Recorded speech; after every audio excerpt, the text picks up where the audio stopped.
ഇപ്പോൾ CPI സംസ്ഥാന secretary Binoy Viswam മാധ്യമങ്ങളെ കാണുന്നു തത്സമയം. നേതാക്കന്മാരെ കണ്ട കാര്യം ശ്രദ്ധയിൽപ്പെട്ട ആ നിമിഷം മുതൽ കമ്മ്യൂണിസ്റ്റ് പാർട്ടി ആവശ്യപ്പെടുന്ന കാര്യമാണ്.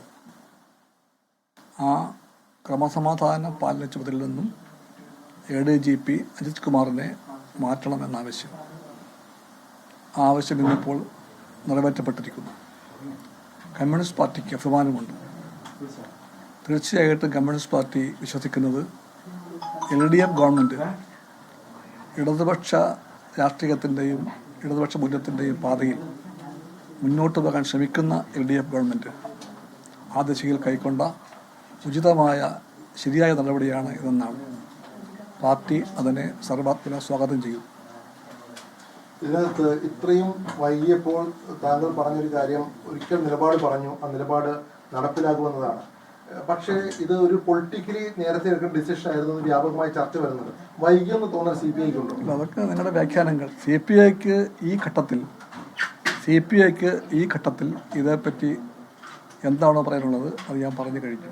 ഒരുപാട് പറയേണ്ട കാര്യമില്ല. താങ്കൾ രാത്രി ഓഫീസിലെത്തിയത് ഇന്നും നടപടി വന്നില്ലെങ്കിൽ കടുത്ത നടപടിയിലേക്ക് CPI പോകുമെന്നൊരു ആലോചന. കമ്മ്യൂണിസ്റ്റ് പാർട്ടി ഓഫീസിൽ പാർട്ടി സെക്രട്ടറിക്ക് എപ്പോഴും വരാം. ഞാൻ പലപ്പോഴും രാത്രി പോകുന്നു. പണി 11 മണിയാകാറുണ്ട് ചിലപ്പോഴൊക്കെ. വേറൊരു വഴിക്ക് പോയിട്ട് പാസ് ചെയ്തപ്പോഴത്തേക്ക് കയറിയതാണ്. പ്രത്യേകിച്ച് ഈ പറയുന്ന അർത്ഥമില്ല. പുതിയ കാര്യമല്ല അത്. ഇത് CPIയുടെ വിജയം എന്നുള്ള വിജയമില്ല, LDFിൻ്റെ വിജയമാണത്. LDF രാഷ്ട്രീയത്തിൻ്റെ വിജയമാണത്. ഇന്ത്യൻ രാഷ്ട്രീയത്തിൽ കേരളത്തിലെ ഗവൺമെൻറ്റിനെ കമ്മ്യൂണിസ്റ്റ് പാർട്ടി കാണുന്നത് വ്യത്യസ്തമായ ഇടതുപക്ഷ നയങ്ങൾ ഉയർത്തിപ്പിടിക്കാൻ കടപ്പെട്ട ഗവൺമെൻറ്റായിട്ടാണ്. ആ ഗവൺമെൻറ്റിന് തീർച്ചയായിട്ടും ഒരു രാഷ്ട്രീയ അടിത്തറയുണ്ട്. ആ രാഷ്ട്രീയം ഇന്ത്യയിൽ ഫാസിസ്റ്റ് വിപത്തിൻ്റെ കാർമേഘം പടർത്തുന്ന RSS രാഷ്ട്രീയത്തിൻ്റെ മറുഭാഗത്താണ്, വിപരീത ഭാഗത്താണ്.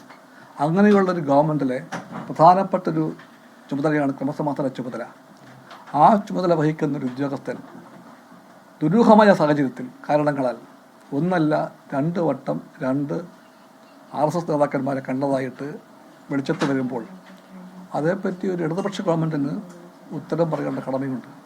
ആ ഉത്തരമാണ് ഇന്നിപ്പോൾ LDF ഗവൺമെൻറ് ശരിയായി പറഞ്ഞിരിക്കുന്നത്. ഞാൻ പറഞ്ഞല്ലോ, കമ്മ്യൂണിസ്റ്റ് പാർട്ടി അതിനെ സ്വാഗതം ചെയ്യുന്നു, അതിനെ പിന്താങ്ങുന്നു. ഈ RSS നേതാക്കളെ കണ്ടത് വളരെ ഗുരുതരമായ ഒരു കുറ്റകൃത്യമായിട്ടാണ് CPI നേരത്തെ തന്നെ കാണുന്നത്. ഒരു ചുമതലയിൽ നിന്ന്, ഒരു ക്രമസമാധാന ചുമതലയിൽ നിന്ന് മാത്രം മാറ്റിയ ഉദ്യോഗസ്ഥനെ ഒരു പൊസിഷനിൽ നിർത്തിയിരിക്കുകയാണ്. അത് മതിയോ? CPI അതാണ് ആവശ്യപ്പെടുന്നത്. അതൊക്കെ നമുക്ക് ഡിസ്കസ് ചെയ്യാം. Not now, we can discuss it at a later stage. ഇപ്പോൾ വിഷയം പ്രസക്തമല്ല. കമ്മ്യൂണിസ്റ്റ് പാർട്ടി ആവശ്യപ്പെട്ട കാര്യം ഇതാണ്. ആവശ്യം പൂർണ്ണമായും സർക്കാർ അംഗീകരിച്ചിരിക്കുന്നു, നടപ്പിലാക്കിയിരിക്കുന്നു. ഈ വിജയം കമ്മ്യൂണിസ്റ്റ് പാർട്ടി കാണുന്നത് പാർട്ടിയുടെ മാത്രം വിജയമായിട്ടല്ല. ഈ വിജയം LDF രാഷ്ട്രീയത്തിൻ്റെ വിജയമായിട്ടാണ്. ഈ വിജയം LDF സ്നേഹിക്കുന്ന എല്ലാവരുടെയും വിജയമായിട്ടാണ്. ഈ വിജയം എല്ലാ LDF ബന്ധുക്കളെയും സന്തോഷിപ്പിക്കുന്നുണ്ട്. ആ സന്തോഷം CPI പങ്കിടുന്നു.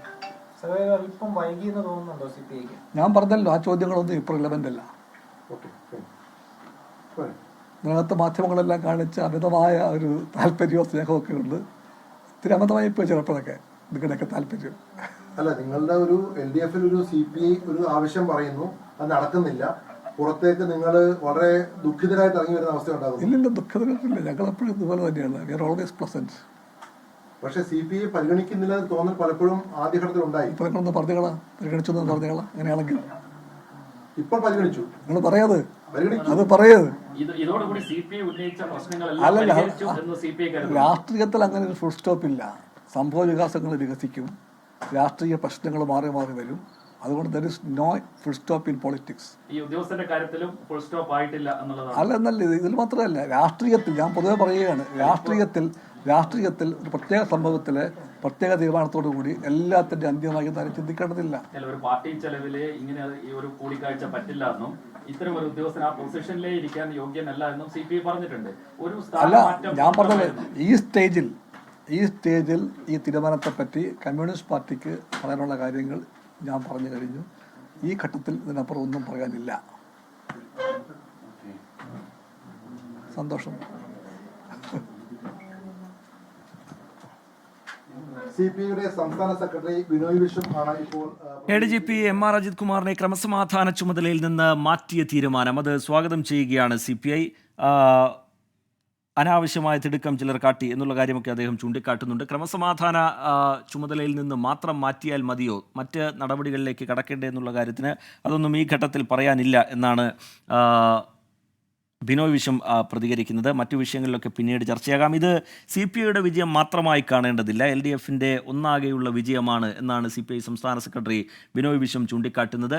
ഇങ്ങനെ ഒരു തീരുമാനത്തിലേക്ക് വലിയ വിവാദങ്ങൾക്കും ആരോപണ പ്രത്യാരോപണങ്ങൾക്കുമൊക്കെ പിന്നാലെ ഇങ്ങനെയൊരു തീരുമാനത്തിലേക്ക് എത്തിയതിൽ CPI മുന്നോട്ട് വെച്ച രാഷ്ട്രീയ സമ്മർദ്ദം അത് പ്രധാനമാണ്. ഒരു ഘട്ടത്തിൽ CPI നിരന്തരമായ ആവശ്യം മുന്നോട്ട് വയ്ക്കുകയും അതിനോട് സർക്കാർ മുഖ്യമന്ത്രി മുഖം തിരിക്കുന്നു എന്നുള്ളൊരു വിമർശനം വലിയ രീതിയിൽ രൂപപ്പെടുകയും ഒക്കെ ചെയ്തപ്പോൾ കാത്തിരുന്ന് കാണാം എന്നുള്ള നിലയിലും ഒരു അന്ത്യശാസനം എന്നുള്ള നിലയിൽ പിന്നീട് ഒരു തീയതിയിലേക്കുമൊക്കെ CPI നേതൃത്വം പോകുന്നത് നമ്മൾ കണ്ടു. ഇപ്പോഴെന്തായാലും ആ തീരുമാനം വന്നിരിക്കുന്നു, വിശ്വസ്തനെ കൈവിട്ടിരിക്കുന്നു മുഖ്യമന്ത്രി. ക്രമസമാധാന ചുമതലയിൽ നിന്ന് ADGP MR അജിത് കുമാറിനെ നീക്കിയിരിക്കുന്നു. 2 വർഷമായി അദ്ദേഹം ക്രമസമാധാന ചുമതലയിലുണ്ട്. അവിടെ നിന്നാണ് അദ്ദേഹം തെറിച്ചിരിക്കുന്നത്. മുഖ്യമന്ത്രിയുടെ P ശശിയുടെ വിശ്വസ്തനാണ് തെറിച്ചിരിക്കുന്നത്. ആ ഉത്തരവിൻ്റെ ഉള്ളടക്കം എന്താണ് എന്നുള്ള കാര്യം ഇനി അല്പം കൂടി ഒരു വ്യക്തത വരേണ്ടതുണ്ട് എന്ന് തോന്നുന്നു. എന്തിൻ്റെ പേരിലാണ് ആ നടപടി ചൂണ്ടിക്കാണിച്ചിരിക്കുന്നത് എന്നുള്ളതും പ്രധാനം.